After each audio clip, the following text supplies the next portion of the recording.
صرف قربانی تو جان چھڑان واسطے مسئلہ پوچھ رہے ہوتے ہیں جی میرے اتنے قرض ہے کہ میں قربانی کر سکنا،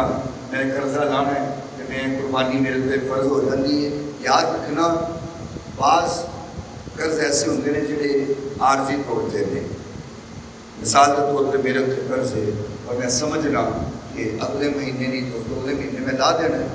کاروبار ہے الحمدللہ، بزنس ہے یا نوکری ہے، پیسے آ جان گے میں اتار دواں گا، تو پھر انہوں لازمی قربانی کرنی ہے۔ صرف اس بندے نوں قربانی تو چھوٹ ہے یا انہوں رخصت ہے یہ جرا سمجھتا ہے یار میرے کو وسائل ہوں ہی نہیں کرنی،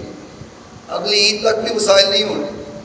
غربت کی اس بستی اندر ہے تو سمجھتا ہے کہ میرے کو ایسے انتظام ہو ہی نہیں سکتے،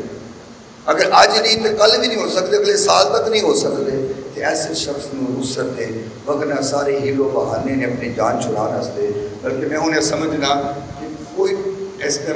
شخص ایسا نہیں جن کے کو 50-60 یا 70,000 تو تھلے موبائل ہو، کیوں جی کوئی شخص ایسا نہیں جن کے کو 50-60 ہزار تو تھلے موبائل ہو گئے، تو قربانی واسطے میرا خیال اگر حصہ بھی پائیے تو 20-25 ہزار روپے کے اندر قربانی کا حصہ پایا جائے، بکرا نہ لو 2 لاکھ روپے کا فرض ادا کرنے واسطے حصہ پہ جاتا ہے 20-25 ہزار کا۔ اگر 50 ہزار کا موبائل رکھی ہے تو موبائل رکھ کر کے وہ کہے کہ صاحب استطاعت نہیں بنتی کہ حالات ماٹھے نے تو مینوں ذرا قربانی تو رخصت دے،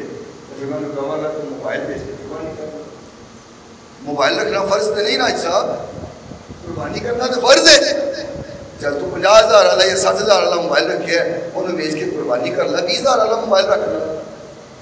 تو شریعت نے فرض کیتا ہے کہ تو لاکھ والا موبائل رکھنا ہے، 2,500 تو بھی مل جاتا ہے۔ دیکھو فون سننا ہے وہ مقصد دے 2-2,500 والا موبائل بھی کر دیتا ہے، 60,000 والا موبائل کوئی فرض نہیں، لیکن رکھے ہے نا شوق پورا کرنے سے رکھے ہے نا، میں تو بڑی معمولی رقم دسی ہے، چودھری بیٹھے نظر آ رہے ہیں جنہیں کو 5-5 لاکھ کا آئی فون نہیں، ہاں جی 4-4 لاکھ روپے کا 5-5 لاکھ روپے کا آئی فون نہیں ہے، قربانیاں سے نہیں حالات تھوڑے دے باٹھے نہیں، قرض بھی دے سیر پہ کی کریے ذرا قربانی، میں کہنا تھا 5 لاکھ والا موبائل بیچ کے 2 لاکھ والا لے لا، ہاں ساتھ رہے انہوں نے میرے والا بڑے غصے نہ دیکھ رہے ہیں، تو میں حقیقت تو دس رہا کہ بھائی بات ہے کہ فرض ادا کرنا ہے یہ ضروری ہے، اسی اگر اپنے شوق واسطے لاکھوں روپے لگا دینے ہیں تو اس سنت کو پورا کرنا شوق پیدا کرو، جس دن قربانی کا شوق دل اندر آئے گا نا، شوق اسی سنت کو پورا کرنا ہے اور اس شوق پیدا ہوئے گا تو پھر یقین کرو پھر ہیلو بہانے حجت نہیں آئے، ہیلو بہانے حجت ہو رو آتے جنہوں قدر نہیں، چلو اللہ قبول فرمائے، نہیں کر دے اللہ سانو سارے عمل پیرا ہون دی توفیق عطا فرمائے۔